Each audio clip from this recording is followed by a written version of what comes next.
Les éditions Télème présentent un enregistrement intégral de L'aventure de vieillir de Marie de Wenzel, lu par Leili Anvar. L'aventure de vieillir par Marie de Wenzel. Avant-propos. Vieillir n'est pas facile. On a beau masquer comme on peut la mauvaise image que nous avons de la vieillesse, changer les mots, parler de longévité pour contourner le mot qui fâche, vieillir est encore synonyme de naufrage, avec son cortège inévitable de pertes et de diminutions. La sémantique reste importante. Elle envahit la publicité anti-âge qui montre à quel point vieillir est interdit. Ceux qui prennent de l'âge ne s'y trompent pas. Il faut lutter contre ce fléau, rester jeune à tout prix. Le jeunisme, et son corollaire, l'âgisme, a encore de beaux jours devant lui. Qui n'a pas été choqué, il y a quelques années, par la campagne de publicité de Virgin Radio que j'ai découverte placardée sur les autobus parisiens? Elle montrait des corps d'adolescents artificiellement vieillis, les rendant particulièrement laids et repoussants.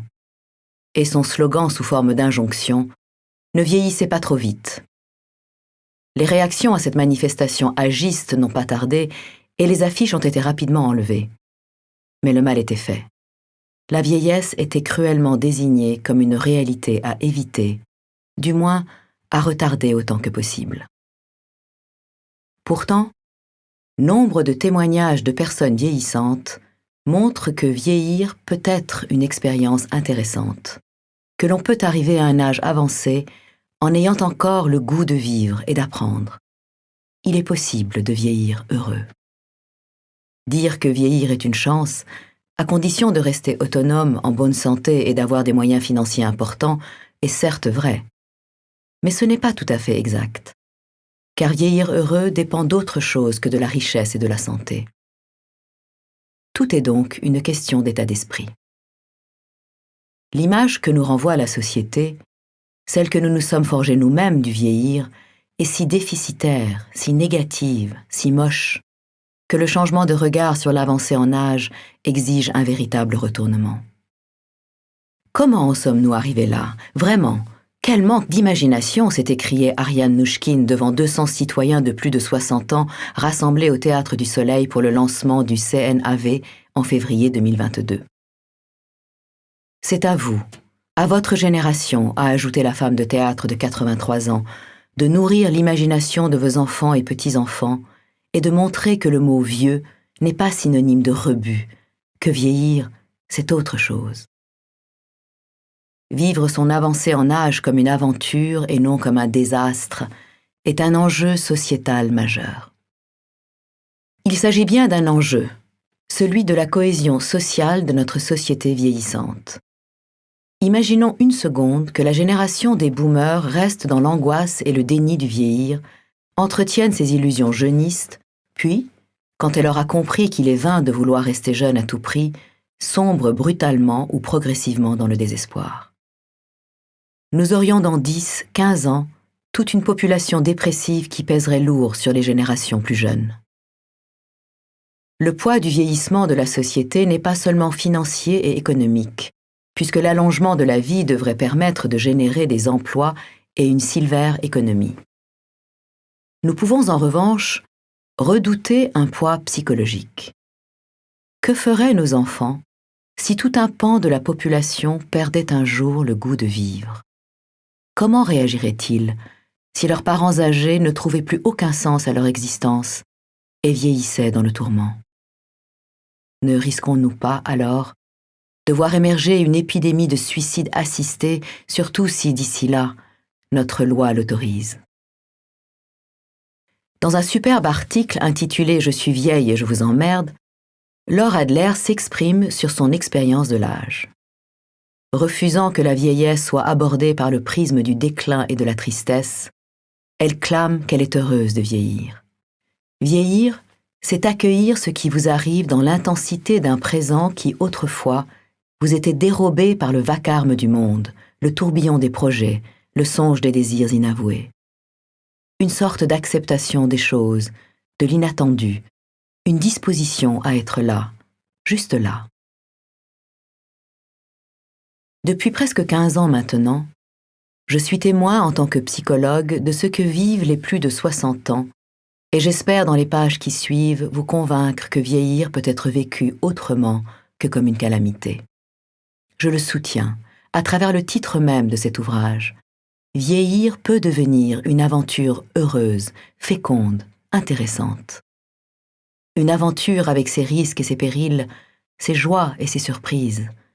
Une aventure avec son lot de deuil, mais aussi de découvertes, qu'il importe d'aborder avec lucidité et conscience. Bref, une expérience qui vaut le coup. Les réflexions que je mène avec des groupes de personnes vieillissantes m'ont beaucoup appris, et j'ai assisté à la naissance d'une vraie culture du bien vieillir.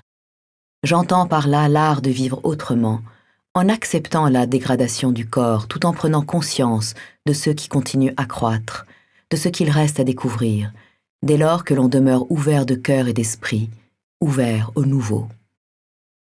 Le désir des plus de 60 ans que l'on s'intéresse à ce qu'ils vivent de spécifique est réel.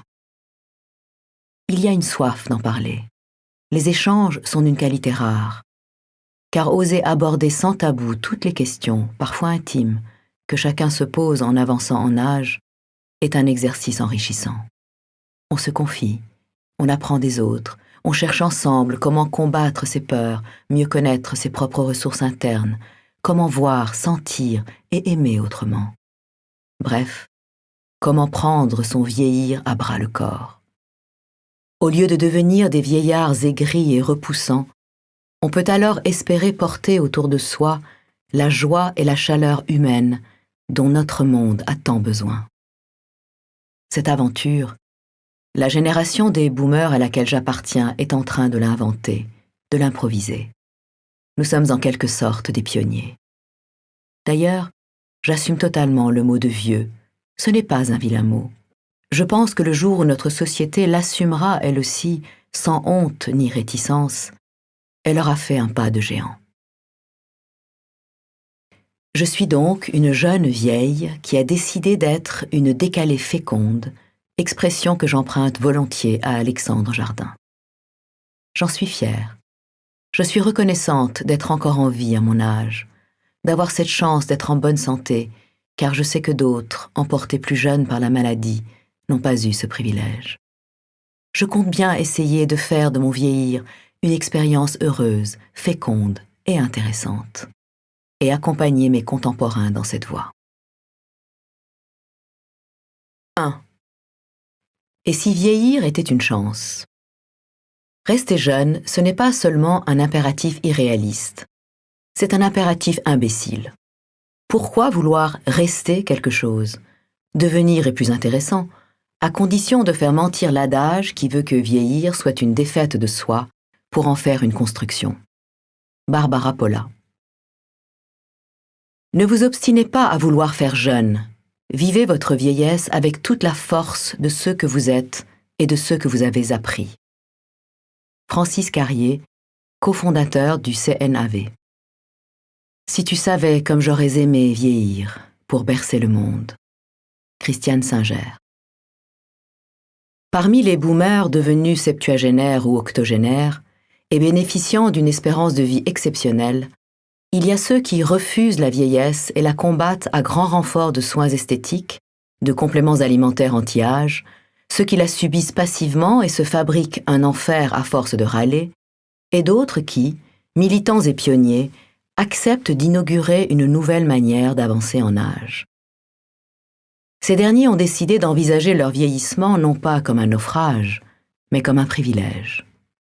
Si je cite Christiane Singer en exergue à ce chapitre, c'est que j'ai été bouleversée lorsqu'à son chevet, dans l'unité de soins palliatifs de Vienne où elle terminait sa vie, elle m'a confié son immense regret de mourir jeune.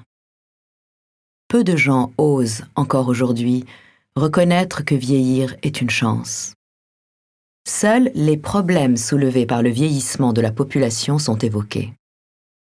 Il faut donc à la fois changer notre regard sur l'avancée en âge et entamer d'urgence une révolution. Pas uniquement une révolution sémantique, comme bannir l'expression anti-âge de notre vocabulaire, mais une révolution politique et sanitaire, une vraie politique nationale de prévention de la perte d'autonomie. On clame sur tous les toits qu'il faut se préparer au défi du grand âge, car l'horloge démographique de la France reste implacable. Entre 2030 et 2050, le nombre des 85 ans et plus va croître de 90%. La France a donc 10 ans devant elle pour, comme le dit la presse, se préparer à vieillir avec des baby-boomers vieillissants. Ceux-ci représentent aujourd'hui 20% de la population. Les gériatres tirent donc la sonnette d'alarme. Le système sanitaire ne pourra faire face à un tel afflux de personnes qui risquent d'être en perte d'autonomie. Les plus de 60 ans, conscients de l'enjeu, veulent désormais que toute décision les concernant soit prise avec eux et uniquement avec eux. Les boomers se sont construits sur la valeur de l'autonomie. Sa préservation implique de repenser tous les aspects de la vie, la mobilité, l'habitat, la santé, la solidarité. Prenons l'exemple de l'habitat. On vante depuis longtemps le virage domiciliaire, c'est-à-dire le maintien à domicile des personnes âgées le plus longtemps possible pour leur permettre de vivre dans un environnement familier susceptible de préserver les liens affectifs. Mais ce virage ne se prend pas. Des experts comme Pascal Chanvert ne sont pas convaincus que ce soit la meilleure solution. Car il arrive un moment où, malgré les aménagements de son domicile, la fragilité du corps réclame l'aide d'autrui. Refusant malgré tout la perspective de terminer leur vie dans des EHPAD, dont ils ont désormais une si mauvaise image, les plus de 60 ans réfléchissent à un habitat qui permette à la fois d'être chez soi et ensemble. Le concept de béguinage solidaire se développe et sera d'ailleurs au cœur de mon prochain ouvrage. Mais la prévention de la perte d'autonomie dépend aussi de ce que notre société peut inventer pour sortir de l'agisme ambiant, afin que ceux qui vieillissent cessent de se sentir honteux et conservent leur estime de soi, qu'ils n'aient pas l'impression d'être exclus, laissés sur le bord du chemin. Pour qu'ils continuent à se sentir utiles et qu'ils aient le sentiment d'avoir leur place dans la société. Sommes-nous tous égaux face à cette manière de considérer le vieillissement? Face à cette prévention de la perte d'autonomie? L'argument de la précarité économique est souvent brandi pour décréter que seules les personnes ayant un niveau de vie aisé peuvent prétendre aborder leur vieillissement comme une aventure. Je ne suis pas d'accord. J'ai connu des personnes très âgées, notamment sur l'île Dieu où je passe du temps, qui, malgré leur retraite très modeste, sont heureuses d'être vieilles et vivent leur avancée en âge comme une aventure. Inversement, j'ai rencontré des gens très âgés, sans aucun souci financier, vivant une vieillesse malheureuse, tourmentée et se révélant des poisons pour leur entourage. La capacité de vivre son vieillir comme une aventure ne dépend pas tant des conditions de vie que de l'état d'esprit dans lequel on aborde cette période de l'existence et des liens que l'on a su préserver. C'est pourquoi notre société doit lutter de toutes ses forces contre l'isolement. Boris Cyrulnik affirme avec raison que la manière dont nous vivons cette révolution de la longévité, une vieillesse longue, produit de la civilisation, du progrès scientifique et technique, dépend en grande partie de la façon dont nous avons vécu notre petite enfance, de la stabilité affective que nous avons connue, de l'environnement, de l'éducation reçue. On constate que ceux qui ont la vieillesse la plus épanouie sont aussi les anciens bons élèves. Lorsqu'ils atteignent l'âge de la retraite, ils ont acquis des ressources internes, une culture, une sociabilité, et leur santé est meilleure qu'il y a 3 générations. Quand une personne âgée est isolée, c'est l'assurance d'avoir une dégradation neurologique dans les mois qui viennent, assure-t-il. Les plus de 60 ans sont conscients qu'ils ont une responsabilité personnelle dans le maintien de leur autonomie. Bouger, bien s'alimenter, rester en lien ont été et sont toujours les préconisations mises en avant par le ministère de la Santé.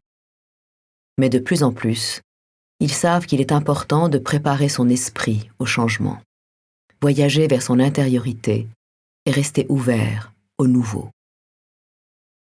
Cependant, nous ne sommes pas tous égaux face au vieillissement.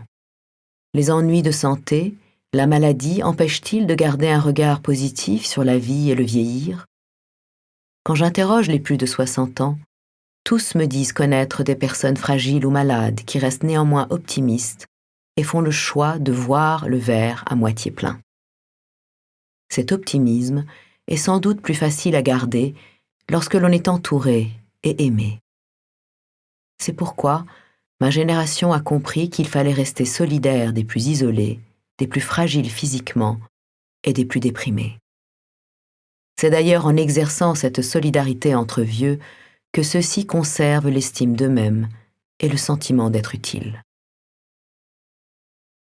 Il suffit de regarder ailleurs, où la solidarité intergénérationnelle fait partie des valeurs humaines, comme au Maghreb, en Afrique, au Japon, en Chine, en Inde par exemple, pour constater combien les plus âgés sont respectés et entourés, parfois même considérés comme des sages. Le Japon, où la densité de centenaires est la plus élevée au monde, met en musique cette solidarité.